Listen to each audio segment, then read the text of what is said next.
With that, what I'd like to do now is take the opportunity to introduce Jerry Doan. If you ask his family and his boys, Jerry is the leader of the Blackleg Ranch, I guess, on most days. They might snicker at that. Had the privilege of knowing Jerry for a long time. Worked with him through the SCD, the NRCS. What you'll find with Jerry and his family is a passionate group of people looking to move the needle forward in the soil health movement. And it's been an honor and a privilege of mine to work with Jerry and to know him and travel with him and do a little speaking. And with that, I'll give you Jerry Doan, and he's going to give you a ranch overview. All right.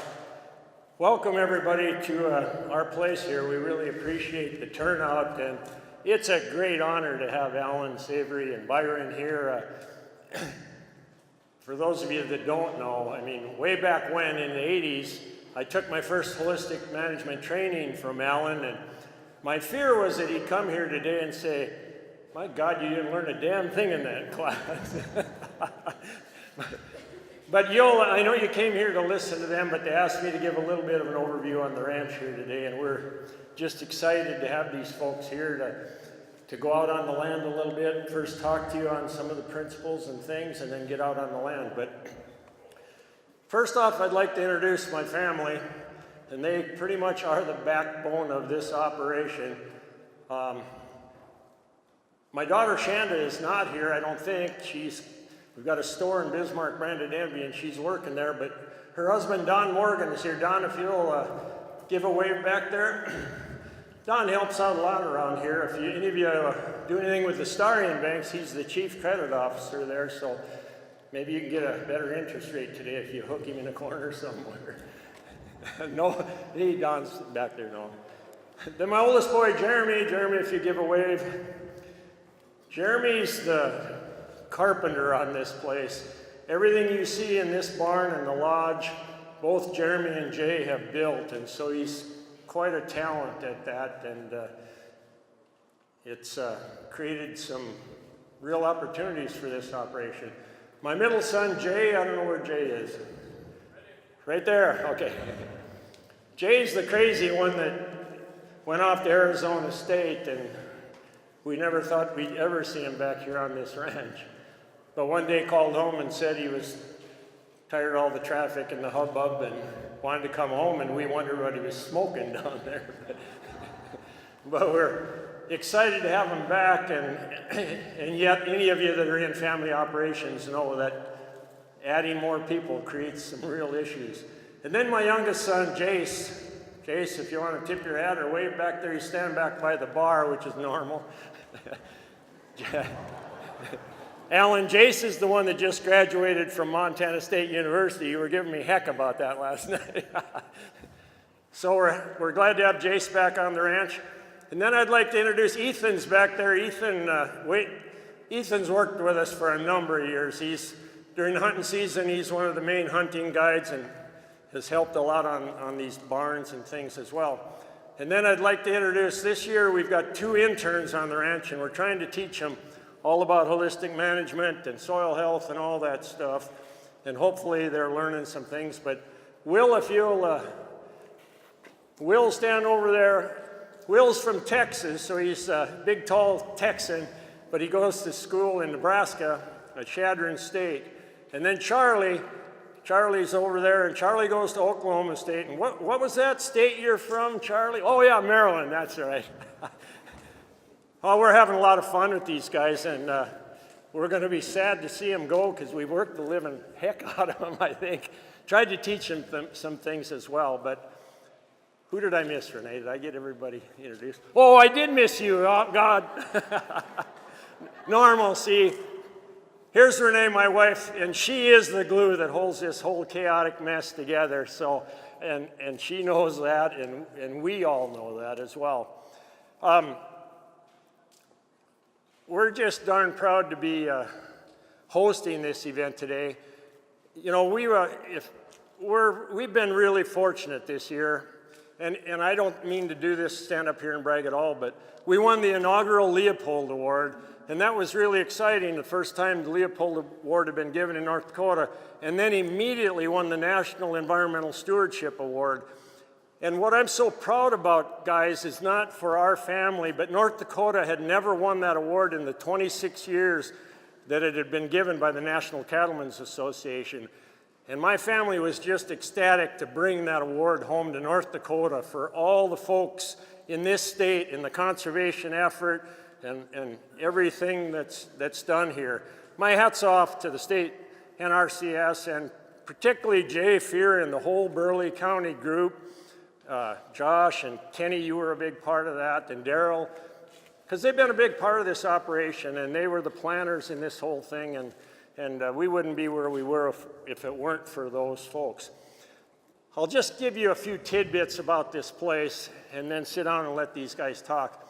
This place was started, my great-grandfather came out of Canada in 1880, and then in 1882 he built a sod house out here right in the middle of the yard and lived in that.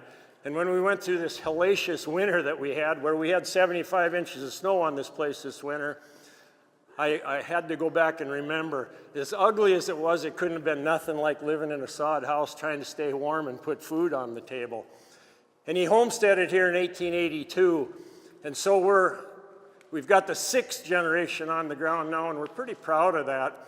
It creates issues, and you know that. Having all 4 of these kids involved, it creates some real issues, but we really each have a talent and are really trying to be cohesive and build some niches that help us be successful in agriculture. 2 things I'll mention. Jeremy started Rolling Plains Adventures 17 years ago, and we're a full-fledged, nationally acclaimed hunting outfitting business. And that's really been fun because we get people here hunting, and it's a lot of work, but for 3 months, and we have 5 lodges on the ranch, and it's a good thing. It offers an extra venue that helps those boys be on this ranch. And then when Jay came back, he said we already have these facilities. I think we should get involved in agritourism. We need to spread the positive image of agriculture, and we need to do a better job of that. And that's what this barn's all about, is talking to folks like you at these kinds of tours, or weddings, or corporate events, or international guests that come. And it's just telling them what we're doing and how we're regenerating the land and how we're proud of the natural resources and we're attempting to make them better. And my #1 goal is to try to pass this place on to those kids out there in better shape than when I took it over. We run our own cow herd, and then we custom graze quite a lot of cattle. We've got about 3,000 head of cattle on this place right now this summer, and we rotate cattle every 1 to 4 or 5 days, sometimes a little longer, depending on what we're doing. We rotate through 90 pastures. We've got, which isn't ideal, we're running about 3 or 4 herds. Ideally it'd be 1, but because we've got a couple of split up deals on the custom grazing, which causes us a little more management problems, but you have to adapt to those things. Our goals here are #1, holistic management. Try to use that to our benefit. #2, our profitability.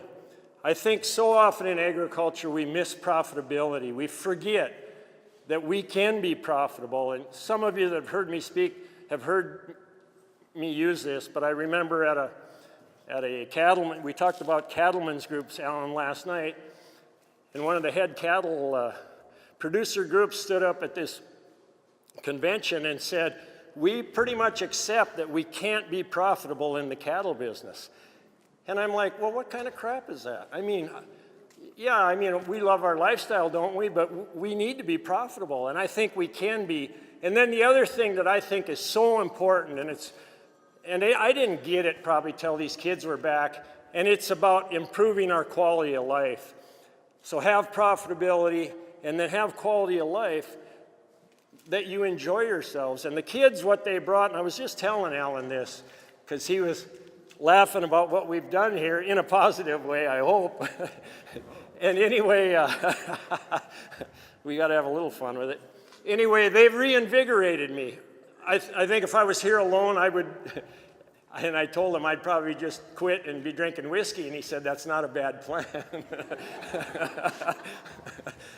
But they've reinvigorated me, gave me passion again, fired me back up. So I want to kind of close here and let these guys talk. We've really engaged the soil health aspect. We're going to take you to a native range site today, and then these guys will talk about holistic management and moving and all that sort of stuff. I can fill in if there's something you need to know from my perspective. And then if there's time, we're going to take you to a cover crop site. And we're planning a 20 species mix. And our goal is to hunt on those because they're excellent habitat and they've really improved our hunting ability. But then the thing that our number one cost in this area is these winter feed costs, right? And so we've tried to get rid of those by grazing these cover crops. And we did this for half a dozen years without feeding those cows any hay. Now this past winter was an aberration and caused us some problems. But we'll talk about that some when we get out there. I want to get these guys up here. So thanks so much for coming. If you have any questions of me, ask my boys or myself and we'll try to answer them. So I'll turn it back to Daryl here. Thank you.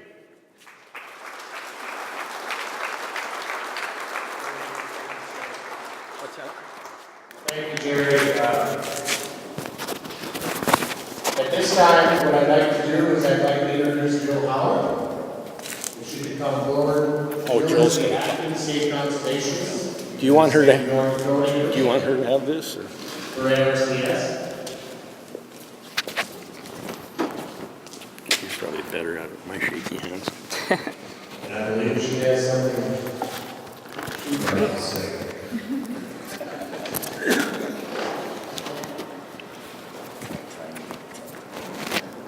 There we go. Okay, thank you.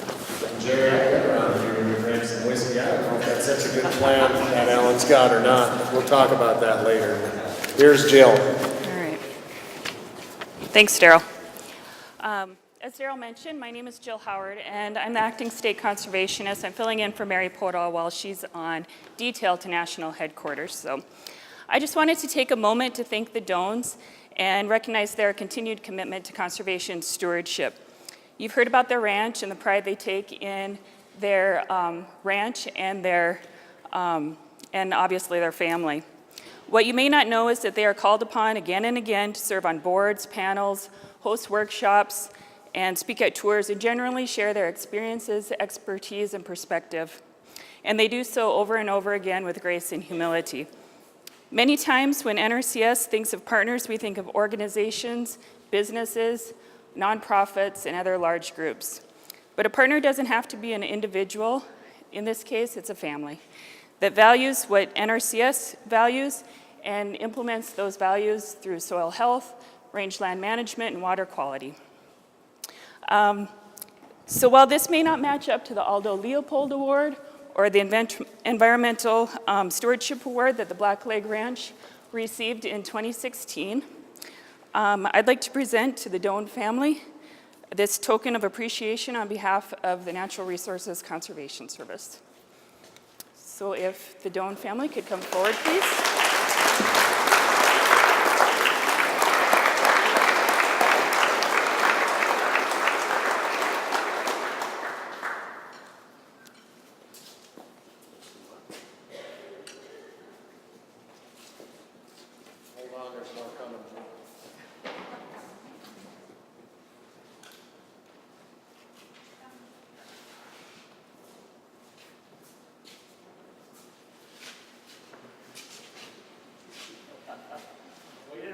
Hold on, they talked Don into it. He's coming up. You don't listen to orders very well.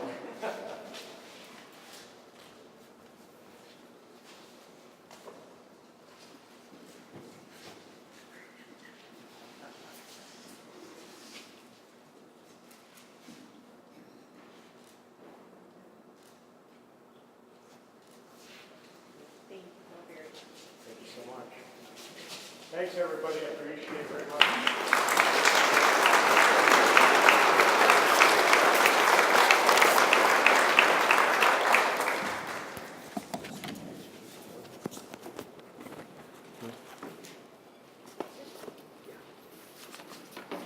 Thank you, Jill, for presenting that a much-deserved award for the Doan family and the Blackleg Ranch. At this time, I think we'll move forward in our presentation. And we're going to let happen why we're all really here today is to hear Alan and Byron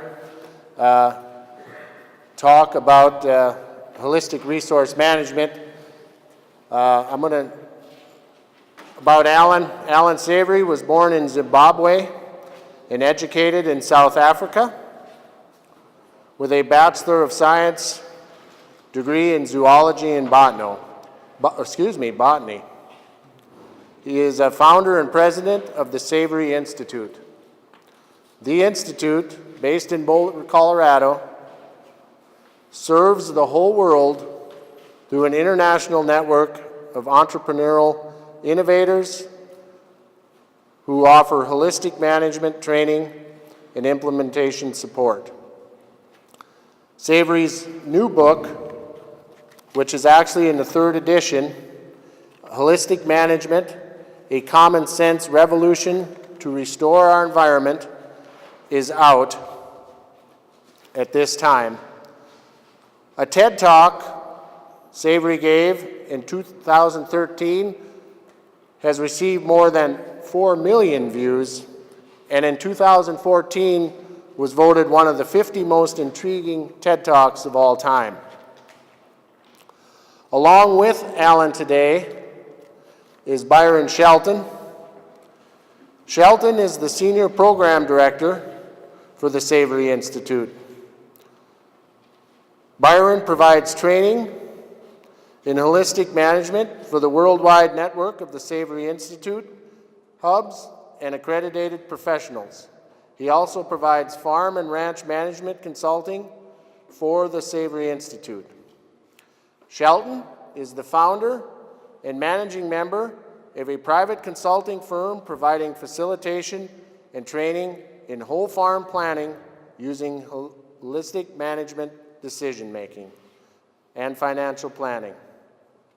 He has worked with large and small beef and dairy operations, as well as with a wide range of other livestock and crop enterprises across North America, Europe, Africa, Asia, and the Middle East. At this time, I give you Byron Shelton.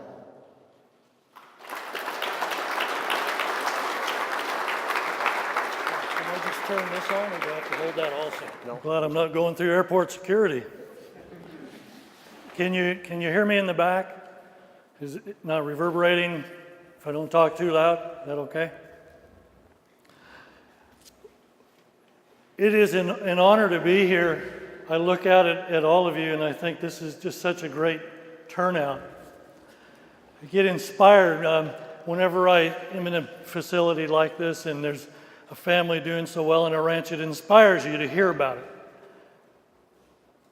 Well, I could say I'm a 4th generation Colorado rancher. The only problem is the 2nd generation lost the ranch and the 3rd was born on it and left. So I was the 4th trying to figure out how do I do this. And I ran into, when I was teaching high school vocational agriculture, an article on Alan Savory. And I read that, and that basically, as with many of you, it brought things out that changed my life. It gave me a way to put things together that I did not have. I had parts and pieces, but I didn't have a way to do the whole management. For those of you that missed this morning, Alan talked on holistic management versus what we always do, which is essentially reductionist management. Looking at things at the whole picture while we make choices versus only concentrated on one thing at a time and making choices. That makes a big difference, doesn't it? You guys that went through training with Alan back in the 80s, I've heard several of you say, things never quite looked the same. So Jay, when you talked to Alan and I about coming up here, you said, well, let's talk about preserving the grasslands, preserving the perennial grasslands. That would be the what, though? Why do we want to do that? How about to support the people and the crops and the wildlife so they can be there? They're the part of it. They're what helps make those things be able to even be done. I'm going to take a few minutes and walk you through some of the principles, some of the background and ideas with holistic management. After that, Alan's going to come up and talk more about the savory business model and what we're doing these days to really leverage this and get it out to more people. And then we'll go outside to the 2 stops and be able to just have open discussion and dialogue and answer and learn from each other. Does that sound okay? Good, because I don't think any of us Jay's not going to let us change it.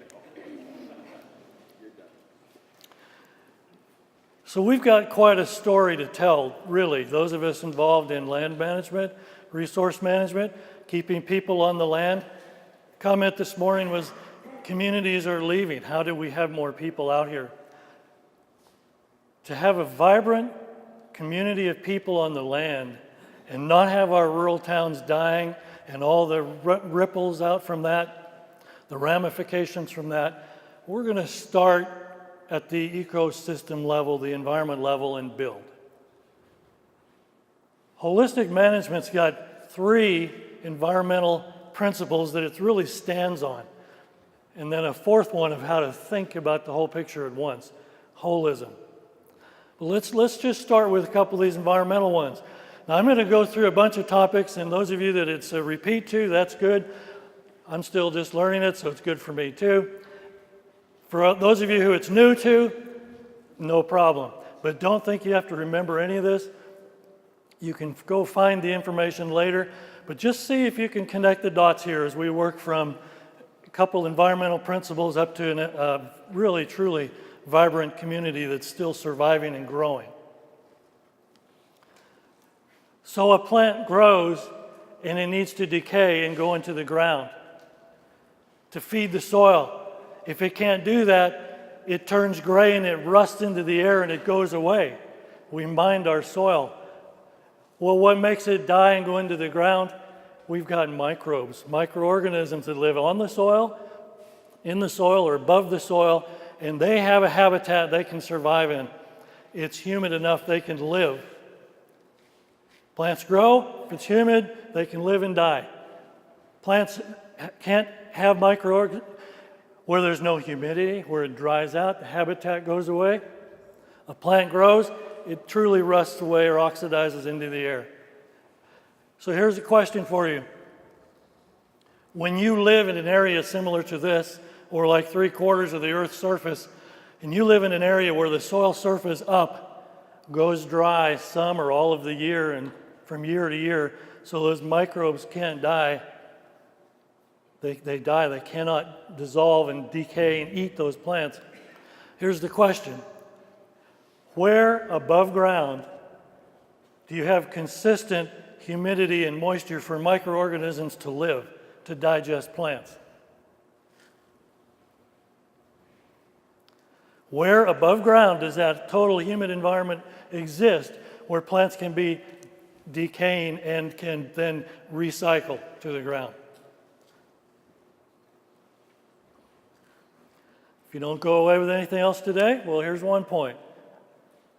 How about in the rumen of a ruminant, in the stomach of a wildlife or domesticated animal? Above ground, you have to have that rumen. You have to have that ruminant, that mobile digestive vat, walking along, putting that forage in there to decay it, put it back on the ground, tromp it in. And you take that animal away and you just broke the system. Broke it.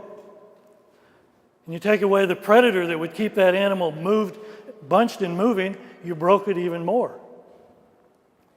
Those 2 things are what created the perennial grasslands of the world. Why are they important?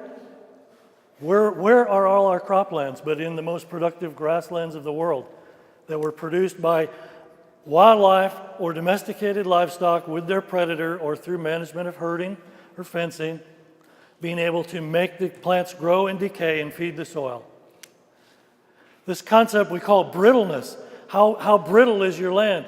Does it have regular humidity or does it have irregular and seasonal rainfall? This piece is credited to Alan, sitting right here. Alan will tell you he put together a lot of things from a lot of people through the years to actually develop a management system that'll work for the whole picture. But this concept of brittleness, I think, comes right from you, Alan, from his study in Africa and then his observations in other parts of Europe when he first went there. You've got a story to tell, whether you eat meat or not at the farmer's market and you're selling your beef. It doesn't really matter to me. I need those hooves on the ground. I need that ruminant because they carry microorganisms to make plants decay. That ruminant can't live on that grass any more than you or I. The microbes are what digest that food, and we need that mobile vat there, making that land function. In parts of the world with regular humidity, we need that still to hold succession back from forest to pasture. And we can enhance pastures tremendously, we're finding, with the livestock versus them not there. Timing. It turns out it matters when we take a bite of a plant and then when we take the next bite. So I told you there were 3 environmental principles. So we've got this brittleness concept, we've got predator-prey concept, and we've got timing. We don't just see plants above ground and ignore what's underground. Whatever is growing above ground, when it gets bitten off, roots have to sacrifice to come up to help it regrow. And the shorter it's bitten, the more it's used, the more root has to be sacrificed. But that's part of the root's job. It exudes sugars every time it gets bitten off. It exudes exudates, and it ties to all this stuff we don't even know yet. As Alan would say, it's so complex we can't even picture how complex it is. We need to help it function while we learn what it does and let it do its thing in the meantime. We need to allow for plants to recover. So here's this plant, it gets bitten. If it starts to regrow and I let it fully put back its leaves before it's bit again, that means the roots are back. And the roots are what we care about.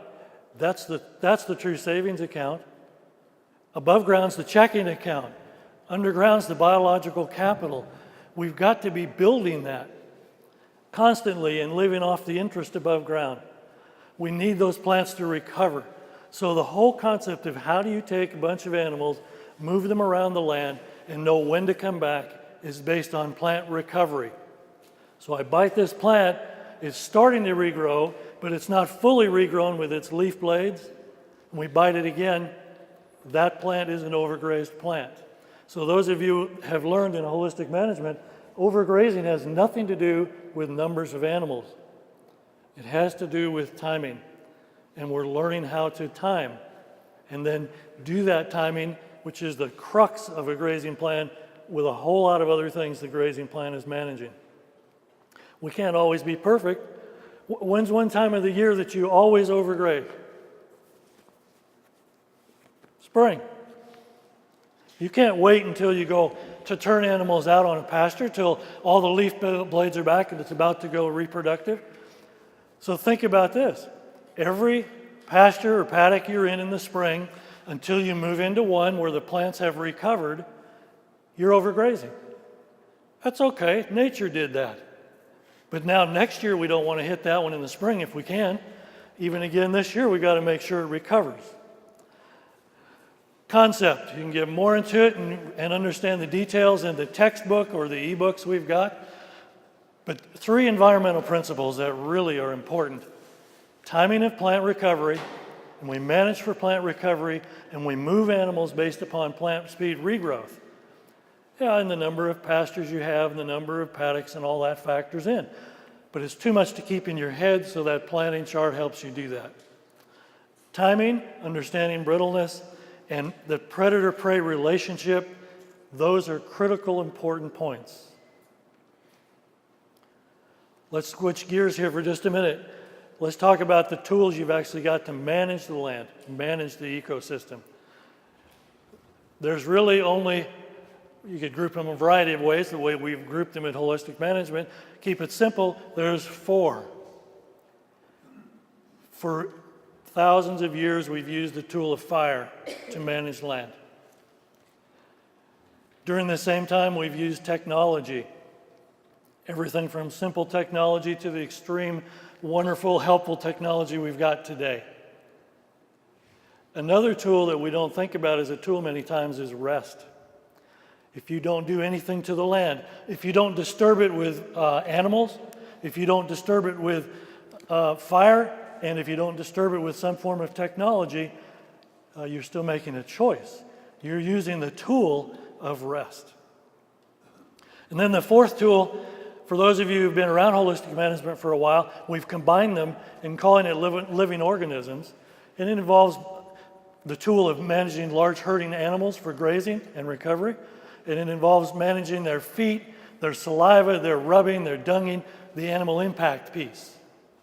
So the living organisms, we are managing larger animals, usually grazing and animal impact. And we're also creating habitat for maybe mammals, birds, on down to the microbes for them to do their thing. But that's more indirect management. This is really critical. It hit me, it helped me. You have to know the land you're managing, where does it fall on the brittleness scale, the regularity of moisture and humidity and rainfall throughout the year and from year to year. You have to know that, because if you use a tool, take fire, and it's on one end or the other of that brittleness scale, you get a different result. If you go to a very non-brittle, regular area with rainfall, and you use the tool of fire, after that you use the tool of rest and leave it alone, it will grow back and cover over and you won't have bare ground. But if you use the tool of rest following fire in a brittle leaning or seasonal rainfall area, it'll stay bare ground and erode by wind and water. This is true with all the tools in the toolbox. You've got to apply it with some knowledge of the brittleness of your area. Yet most things, if you think about it, recommendations are, well, do this, but there's no thought to that. It was a real missing key. So let's talk about the grazing piece. Your job there is you're managing timing of grass and you're managing recovery of plants. Animal impact, maybe even a more powerful tool, a little harder to use. We do it a couple ways. Through stock density, let's get them a little tighter, or in the same space put more animals. Or let's use herd effect. Let's get them to change. They get uncomfortable. If I get close enough to you, we're going to be uncomfortable here. You put animals to where they really change their behavior, and you're getting extra additional chipping of the ground with their hooves. You can take it too far and over-trample, but still to lay down enough material to feed the ground.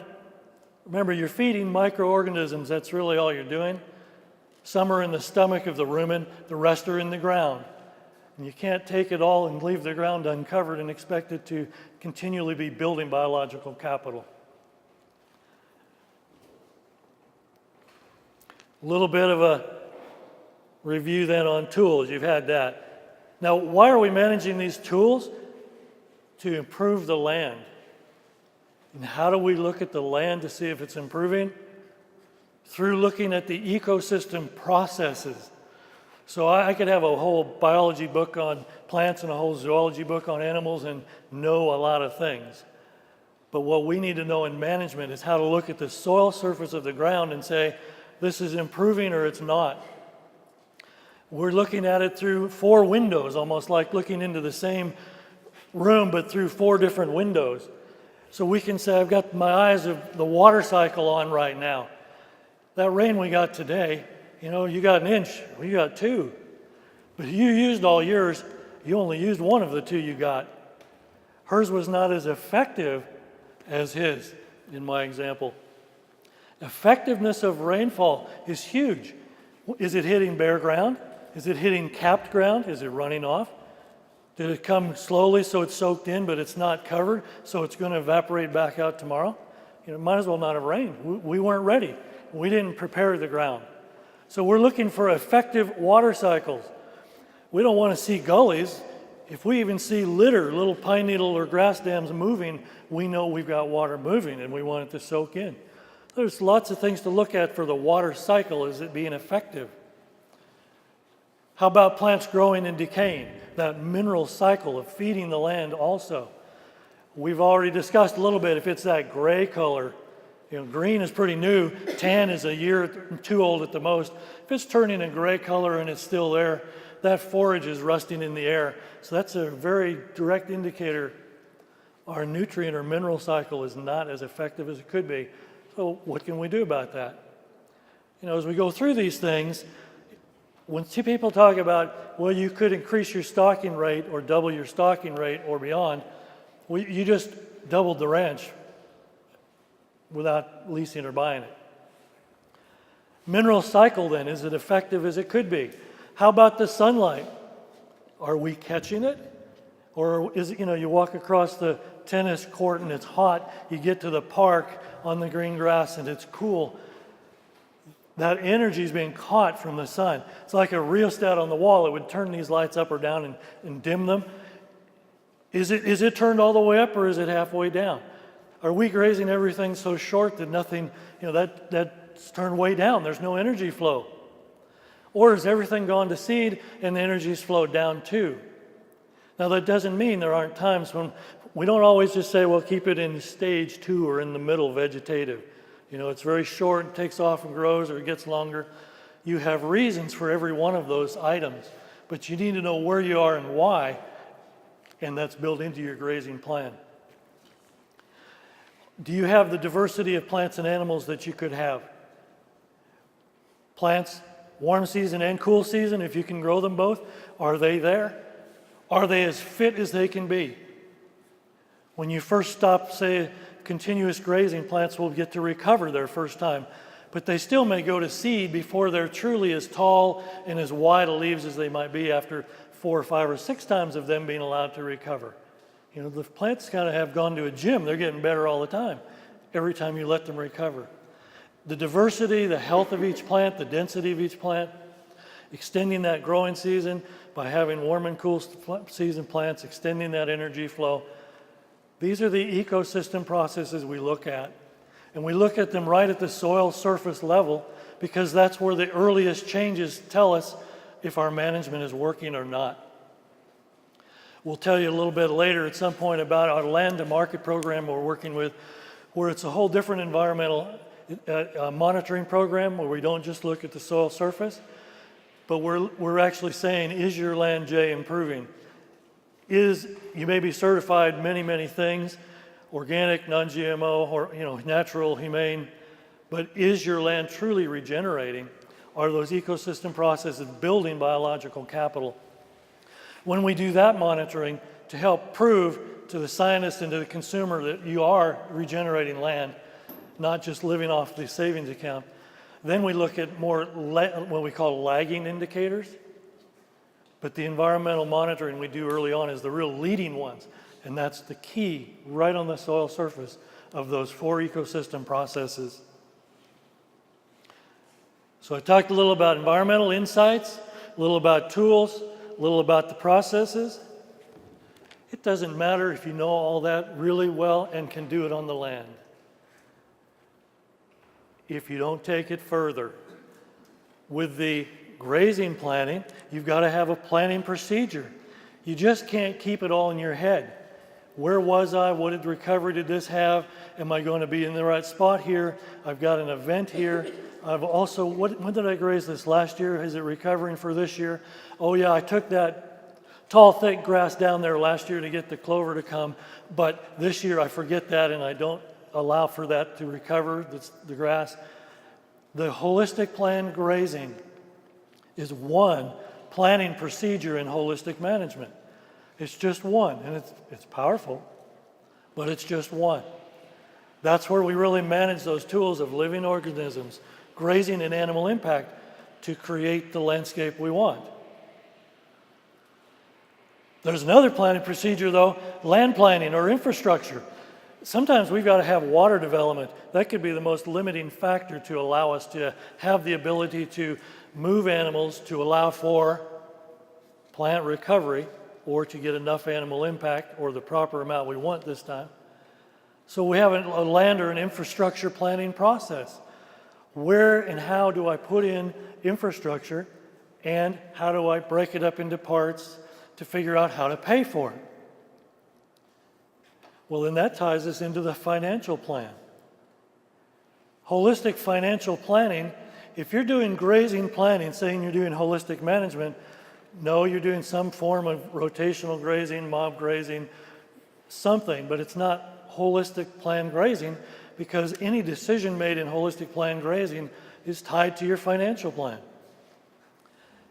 And is that financial plan, it's not a business plan. You need a good whole business plan. You need a marketing plan, an estate plan, and a tax plan, and a personnel plan, and all of that stuff. That's out there, so go get that. But what holistic management financial planning brings to the picture, you know how you have an income and expense statement. You had two financial report cards after high school. You got your balance sheet and your income and expense statement. That income and expense statement we usually do as a record for tax purposes. Holistic financial planning is doing an income and an expense plan for the year coming. The first thing we do in there after we plan our income is we plan our profit. I can go down into Denver and get a new pair of skis in July for 70% off, and that company is still not losing money. They planned profit in there. In agriculture, we plan 1 or 2%, think we're doing good. Most retail plans 50% or more. If you buy a rental house and you're going to rent it out, you're going to want to know, will the rent cover the cost of this rental house? Or is this a negative cash flow for me? But in agriculture, we don't tend to do that. If we're going to take on an enterprise, whether it's ag tourism or a livestock enterprise, is that going to, and the combination of all those enterprises, will it generate a profit? Well, why don't we ask the same question they do in retail or real estate? It's going to bring me this much income, I want 20% of that, or I want 50% as a profit. Now my expenses are limited. And then you say, can my expenses fit into that? And if they can, great, I'll buy the rental house. If they don't, I'll let you buy it. Or I get more creative. We plan profit in holistic management before we plan expenses. Have you ever had a salary increase or you got a better price at the market that you couldn't spend? Like work expands to fill the time available? Expenses will always expand to the income available. So we need to plan profit first. It's just the simple, true, pay yourself first, have the business pay itself. So the financial planning, it includes planning profit, it includes prioritizing expenses, it includes comparing enterprises. Which enterprise is truly bringing me the money to cover the overheads of this business? And we pull all overheads out and just compare enterprises with direct income, direct expenses to help know which enterprises are truly making us the money and which are losing the money. And then we might still keep one, but we have a reason. Financial planning drives land planning or infrastructure, which drives grazing planning. They're tied together. Those three planning procedures are all part of holistic management. Then at the same time, we've got ecological monitoring. We're going to go back and look at the land and say, okay, after a year's work in our daily looking at it, in a yearly monitoring, we're checking those ecosystem processes and saying, is the land truly improving? But you know, it's really a huge question. It's saying, is the biological capital in the land improving to where it can sustain us long term? We're living on it, but it's still building. That's how generations can stay. That's how people can move in and stay. That's how people create new businesses. That's how we keep healthy communities. Bigger and better, and people move out, but we're still depleting the resource. What is the end result? Fewer people managing larger pieces of land and deteriorating resources. We've got to look at all of that. One more piece, though. I told you at the beginning there were 4 critical underlying principles to holistic management. So those 3 environmental ones: brittleness, predator-prey relationship, and timing. Predator-prey, many people knew about for centuries, many different cultures. The timing piece, Alan found that out of André Voisin's work in France from the 1950s. Holism is the fourth piece. How can you make a decision without looking at the whole picture? This morning, Alan was talking on policy. Deciding to do a policy is no different than an action. We make all these choices, we do these actions, but are they really taking us where we want to go? You've got to get clear on a few things. Who is making the decisions? Who are those people in this situation? Versus who can influence it, but they're truly not a decision maker. We don't want to leave anybody out, so if somebody could come in and change your decisions, you've missed somebody, at least at that level of decision making. We have to get really clear on what we're managing, and that is clear on the decision makers, clear on the resources they've got to manage, people, land, buildings, crops, machinery, clear on what's available with money, what's on hand, what can be generated. Once that's defined, that's clear, then we move to what do you want? What is the context you're working in? For those of you in the past, it was called a holistic goal. We've changed that. It's holistic context. It makes much more sense. The concept comes through clearer. The concept didn't change, but the name is helping it get clearer. I was talking to somebody this morning. When my family gets up in the morning, when all the kids are home, you got lots going on, and you're making choices, who's going where, how are you getting there, who's picking who up, what's going on that day. You're making those choices in a context that the family all knows. Even if it's intuitive, it's understood. But when you start managing, as Alan said this morning, soft sciences, ecology, finances or economics, and people, where decisions make all kinds of different results and things keep going, unlike hard sciences, math, physics, where you know definite answers. When you start managing those things, you've got to be clear on what you want. So it's really important on an ag base. You sit down, and that family or those personnel that are involved need to be clear on what's being managed, and then the context. What is it you want? Two things. Truly, what is the quality of life you want from this? In other words, you're saying what you want without any specific actions in there.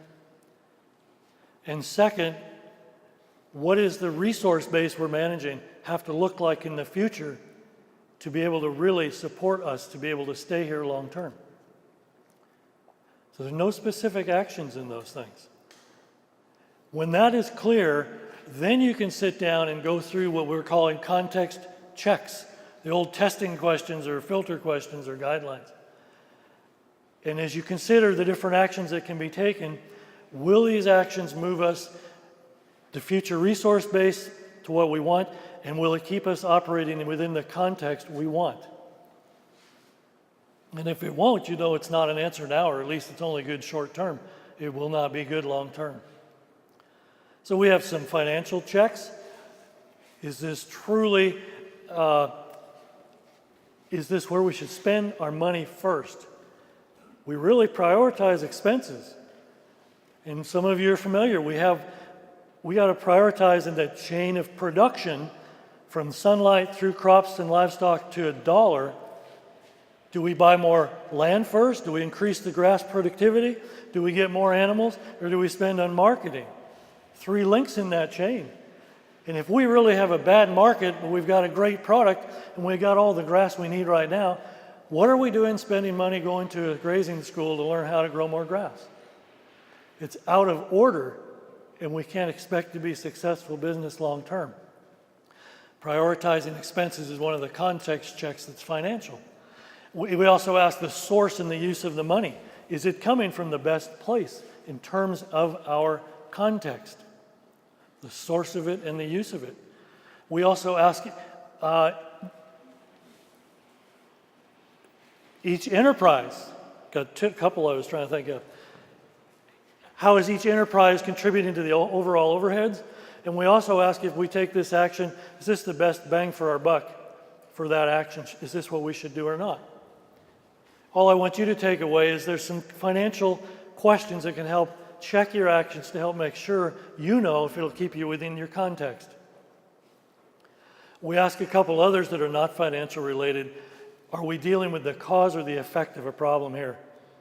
And if it's the effect, we're not truly treating the cause. Long term, that's not an answer. We ask, is it truly sustainable or regenerative? We ask that. We ask, is this truly sustaining the people involved, or is this going to cause conflicts with the folks involved? If it's really related to the land, we'll say, is this action really going to improve or get rid of a species or a habitat we're trying to create?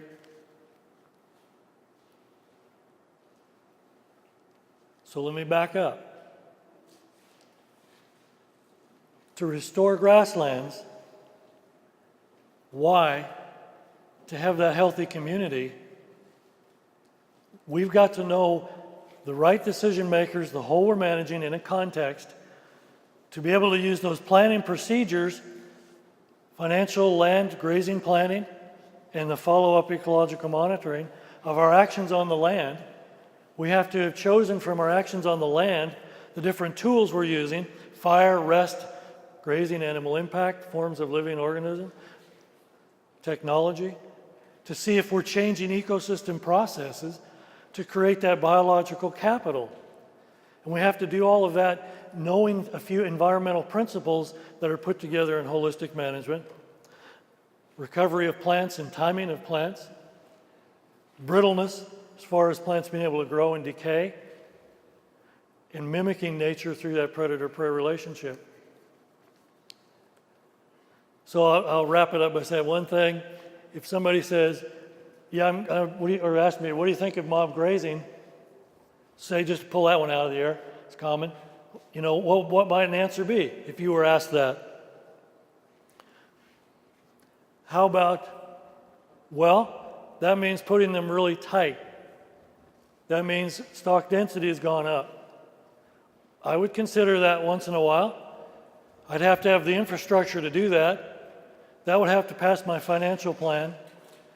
I would have to have my financial weak link actually have resource conversion as the weak link right now. And I might still do that part of the year or not. It has to fit my social part of my context because there's more labor required there, but it might work. See how any action has to be thought through toward the context. And we get pretty good where it's intuitive and quick, but we do need to know where we're trying to go and who's involved. What I want to leave you with is, I was asked to speak briefly on restoring perennial grasslands. Is that fair, Jay? To support people and crops and wildlife. Everything we talk through is how we grow a perennial grassland, which builds the best soil. Whether we keep it in permanent pasture, or we make choices to put it in crops once in a while, or we use cover crops to help. Whenever we go straight monoculture, we're taking the biological capital away. Not wrong, but how do we do that and then rebuild it periodically to maintain that? And the better we do that, the better we're going to be able to keep our communities. More people on the land, more people in the communities, more income sources off the same piece of land. That's what builds, that's where we're truly trying to head to. Not just the perennial grassland and the nature and the wildlife, but how about the communities involved of people? Is that fair for a half-hour overview of holistic management? And what you take away, the number one takeaway is there's more involved in trying to manage holistically than planning grazing right in animals. That's a huge piece, but it doesn't equal. That's not all it is.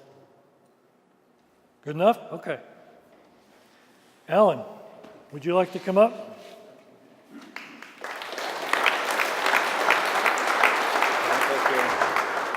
That was a lot to absorb. How many of you now know what to do when you go home? You haven't a clue. That's normal. We, and I think all of us in here are human, and we know from good work and research that we can only absorb one new idea at a time. How many new ideas were you given there? If you think you absorbed that, you're bullshitting yourself. Okay? At the most, we can absorb 2 ideas at a time. And as I was listening there to Byron giving you a really good explanation, I was thinking, okay, I'm one of you hearing this for the first time. How would it affect me? He's giving you damn good information. So now I want to reinforce that by saying, well, what do you do tomorrow? Try to get you a step further forward. By coming here, you're showing me that you're seeking better ways. And almost every action we take in management, if you think about it, we're trying to better our lives, to make more profit, grow better crops, have a more stable family, whatever. We are trying to better our lives all of the time.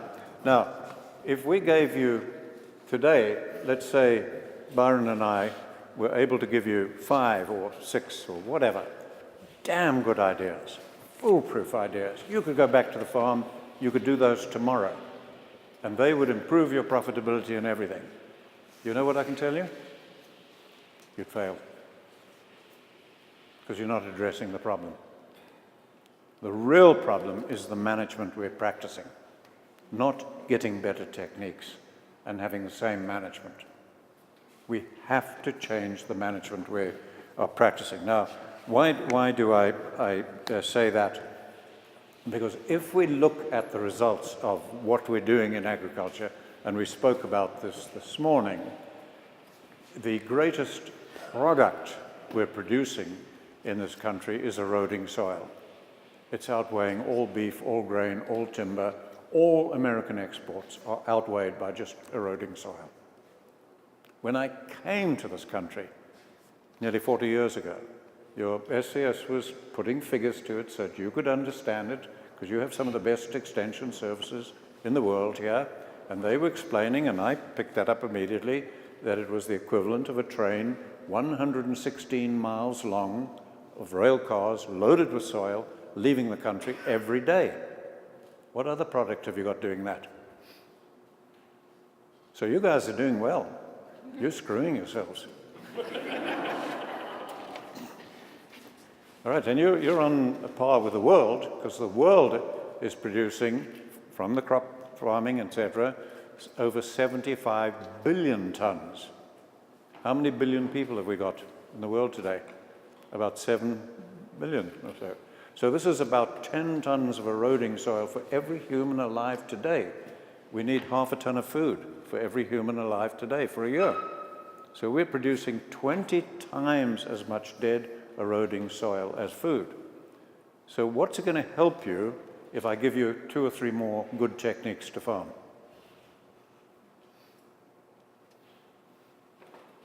Not going to help you. All right, so I've got to try and give you something that really helps you. Byron and I have to. Now, I was thinking to myself, okay, let's go back when I was starting to struggle with this problem. I was 20 years old, and I had one of the world's best topicologists, Frank Fraser-Darling. He was sent out by the Colonial Office, London, and he spent 6 months with me, 6 weeks with me in the bush in Africa. I was a 20-year-old. He was knighted, Sir Frank Fraser-Darling, and he put up with me for 6 weeks in the bush. And we discussed everything you can imagine, because I was determined that we were going to do something about the erosion, the land destruction I was seeing. I wasn't dealing with agriculture, I was dealing with national parks. And I was seeing the destruction in national parks. Some of the worst erosion in this country is in national parks. It's not on farms. And I was seeing that. Now, we discussed many things, and I was lapping it all up as a 20-year-old, having the privilege of having one of the world's top ecologists spend 6 weeks with me in the bush. And I remember one thing. When he left, he gave me his copy of Sir John Russell's Soil Conditions and Plant Growth. And he signed it for a long and happy Eulando Safari. Okay? And I value that. It's still in my study. One thing that stuck was, he said, Alan, look at the soil. And I was thinking, what the hell's the soil got to do with saving elephants and everything else? I could see the erosion, but my purpose was to save elephants and the wildlife and everything. He pointed my nose at the soil. One thing I got. So I was trying to think to myself, okay, today, if you could get one thing, but it changed your lives, what would it be? That's what you want, really. So you can listen to the detail of what Byron's saying, what I'm saying, but we've got to come out of this with something that you can latch onto and do. And I no longer believe that it's something you can individually do. I think you've got to start doing it collectively now, pulling together as a team, because we're in the shit as a team. It's everybody. And one person succeeding and your neighbor's not succeeding, that ain't going to do it. You want your neighbors to be as successful as you. We've all got to start being successful if we're going to get out of this situation we're in. Now, what we've got to offer you, Byron and I are talking about, is not a whole lot of different, better techniques. It's just one single thing, really. It's a way for you to come up with what is best for you at any point in time on your farm. That's what it is. It gives you a way to listen to many opinions, all sorts of things, and say, no, this is what I need to do. And this will make me, my family, my neighbors, my community more successful. And that really is just using this holistic framework to make your management decisions and actions. Instead of the framework you're all using, do you realize that at the moment you are all making decisions exactly the same way? Do you know that? Every one of you in this room is making every single decision exactly the same way. Do you know that the way you're making decisions is no different from a baboon, or an ape, or an otter, or a vulture? Every tool-using animal makes decisions exactly like you do. It's a genetically embedded framework we use to make decisions. Now tell me if I'm wrong. Doesn't every one of you today make your decisions to achieve an objective? Who here makes any decision in the family or on the farm that isn't to achieve an objective? Any liars in the room? Everyone, every human. A baboon, an otter, has an objective when it picks up a tool. It's exactly the same. The most sophisticated scientific team and an ape make decisions exactly the same way. It's genetically embedded. So we make every decision to achieve an objective. Now, we're a tool-using animal. I cannot even drink water now unless I use technology. Bottle, pipe, pump. If I want to drink water now without using a tool, how would I do it? How could I drink water now without a tool? I'd have to go to the nearest river and drink with my hands and my mouth. We cannot even drink water today without a tool. We're a tool-using animal. Now, I can use all the creativity. I can have a big tree here. I can see a tree. I can be as creative as can be. I can see that I could make furniture out of that tree. I could get all of you to be creative, design the furniture. We can picture it. Nothing happens. The tree just stands. I can say, well, we need money. But we could pile billions of dollars, $1 trillion around that tree. Nothing will happen. I could say, no, well, we need labor. Creativity isn't working. Money isn't working. We need labor. All of you come with your hands. Let's claw at this tree with our hands. Something's got to give. The tree will just stand. All your creativity on the farm can do nothing. All the money in the world can do nothing. All the labor in the world can do nothing until you pick up an axe, until you pick up a tool. Okay, so you've got objectives, you're going to pick up some tool, and then you're going to make a decision. And I can tell you exactly how you'll make that decision, to use that tool. and tell me if I'm wrong, you will make it based on one or more of your past experience, friends' advice, peer pressure, research results, laws, regulations, social norms, cultural norms, cost effectiveness, cash flow, appeasement, compromise. Won't you make a decision on one or more things like that? Is there any other way you make the decision? There's no other way you make the decision. Whether you're a single person or the most sophisticated scientific integrated team. That is what is causing our problems. That is reductionist. So what we're suggesting to you is you just do a slight modification of that. And you have a holistic context for your objectives. So that your objectives are not just to meet a need, a desire, to make a profit, to solve a problem, but they are to better your lives. So that you've got a context to constantly to better your lives and your environment that supports you. And then you're going to use exactly the same tools as you've got today, and I'll talk more about it tonight. We're going to urge you to put another tool in the toolbox, because people believe there are thousands of options.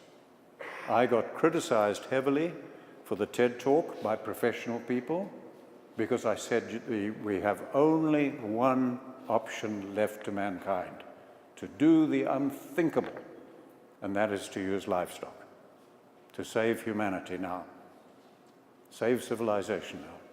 And I got criticized by prominent people, scientists, saying, ridiculous, there are always lots of options. Are there? Remember the tree? I can't pull it down with money, creative labor. Now, what tools could I use on that tree? I can use the tool of technology. Started with sticks and stones, like the other tool-using animals, and we couldn't change our environment any more than an otter or an ape or a vulture or an octopus or any other tool-using animal. We couldn't change our environment. Then we got the tool of fire. And then we could go into the copper, the bronze, the Iron Age. Look at everything in this room. Everything, the clothing you're working, everything here in this room made possible by fire. There's nothing in this room that we could make before we had fire. So we've got two tools. Technology began to advance till we could put a man on the moon. So chemicals, machinery, everything is just an advancement of technology. So for 99.9% of human existence, we had two tools. And we could start to change our environment now, and my God, we did. We started to change whole continents. And what other tools have we ever had?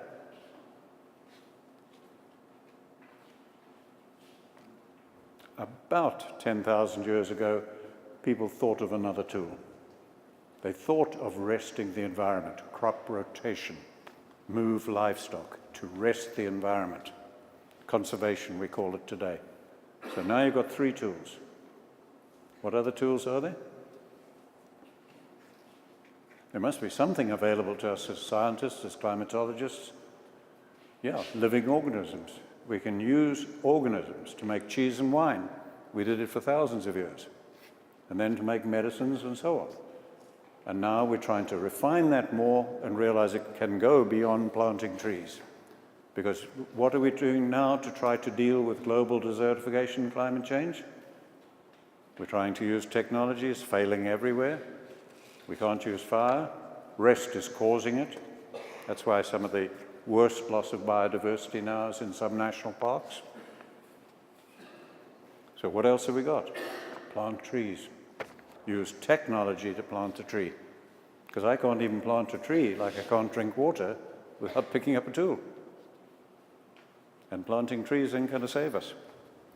Because the problem wasn't a lack of trees. If you don't believe that, come and visit me in Africa. We'll show you forests around us the size of whole states here, all turning to desert. What's the point of planting another tree? We've got millions of trees and it's turning to desert. because we've got not enough animals. So we'll talk about that tonight. We have no option but to add livestock. As Byron said to you, in the 2/3 of the world where we get long dry periods, the moisture was in the gut of the animal, and we never realized it. And that the soil, the plants, the animals, the soil life, all developed together, not one before the other. They developed together. And that moisture was in the gut of the animal. And we just missed it. Didn't realize its importance. Okay, so we have no option. And I will spell that out clearly tonight with some pictures. So what we're urging really then is just a slightly modified way of making your decisions, where you'll have one single context, not different context for each action on the farm. Everything will be geared to where the family wants to go, the community wants to go. And I know for all of you where that'll be, because we all are human and we all want to live more prosperous lives, more stable family lives, more health, better education for our kids. We want the same things. So we start bringing that about now, instead of bringing about profit or solving a problem and finding accidentally we did damage. So it's very, very simple. And a way to do that, and one more tool added to it, and then there's some refinements. The rest is just refinements. And to learn it is very, very easy. Probably the most difficult bits to learn are things like the holistic plan grazing, but I've taken school leavers in Africa. That's a very low level of education, just leaving school, they're young black kids, and in an hour and a half they've learned how to do it and done a beautiful job. Now I've had people with PhDs spend a week learning and unable to do it. Okay, because ignorance never blocks learning. I've spent many, many days, weeks, training thousands of people, and I've never yet seen ignorance block learning. What do you think blocks learning? What blocks anybody, me, you, from learning? There are only two things I can find. What blocks us from learning is what we already know for certain. What we've already been trained in or know and believe blocks learning. And the only other thing, and it's powerful, is our egos. Ego blocks learning.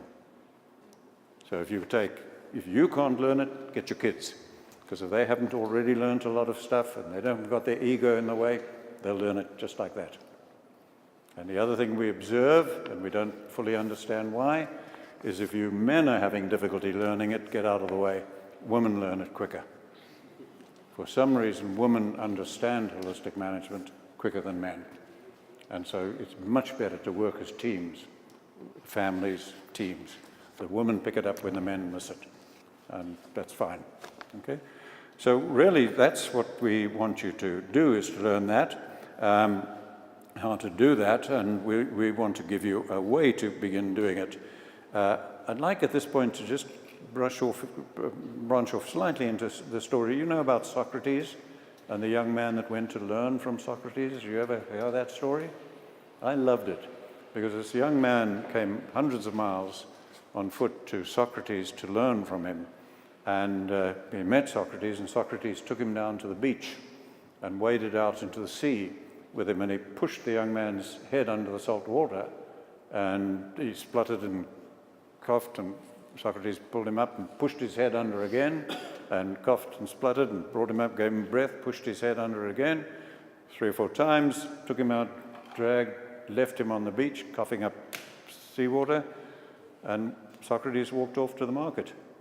And the young man recovered, coughed out all the seawater, and thought, what the hell, I come a long way to learn from this old man, and he bloody near drowns me.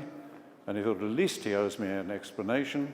So he went off into the market, found Socrates, and said, you know, I don't know what the hell went on, but you damn near drowned me, and I came to learn from you. And why'd you do that? And Socrates said, what did you want more than anything in life when I was holding your head underwater? And he said, I wanted breath. He said, fine. When you want knowledge, you won't have to come and ask me. You don't have to come and ask me. You don't need my help. If you want to improve your family, if you want to improve your farm, you want to improve your community, it's totally in your hands. I can't help you, I can't push you, I can't do anything. I can only give you breath. Say, here's a way to get breath. And I think that's what we're really trying to offer you. And what we're trying to do now, in this visit particularly, is talk about this new tool and why it's so essential. I'll do that tonight. In the field, we'll talk as much as we can. You'll be with Byron a lot, who knows a lot about this. He's working with our hub movement around the world. But what we've realized is if we're going to take a new direction in agriculture, as we have to, all right, that leadership is going to have to come from you. It cannot come from universities, agencies, politicians. It's no good calling for them to lead. They can't, because you're talking about a new direction.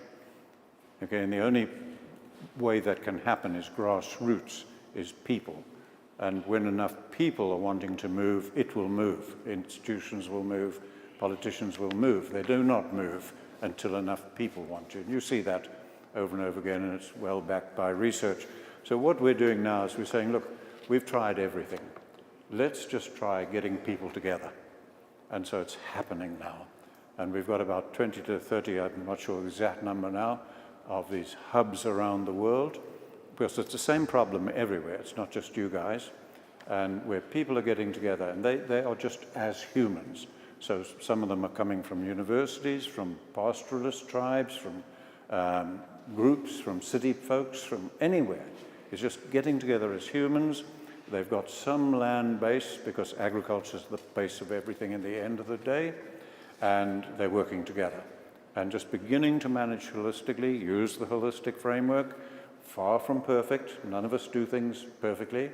It doesn't matter, but changing the way they're making the decisions, beginning to do it holistically like that. And then from the center, we're just a node in this global network of nodes.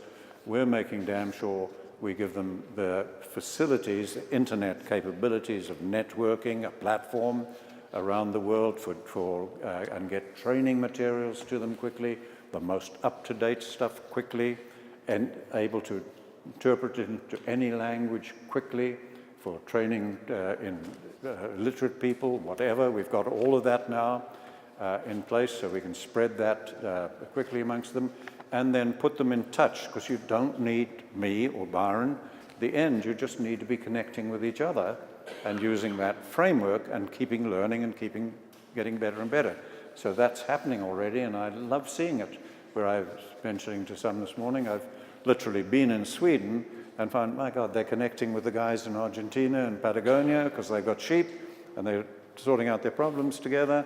And so we've got them all over the world, and we've got them on 6 continents now, hubs. Everywhere except Arctic and Antarctic. Those are the only 2 outstanding where we haven't got a hub yet.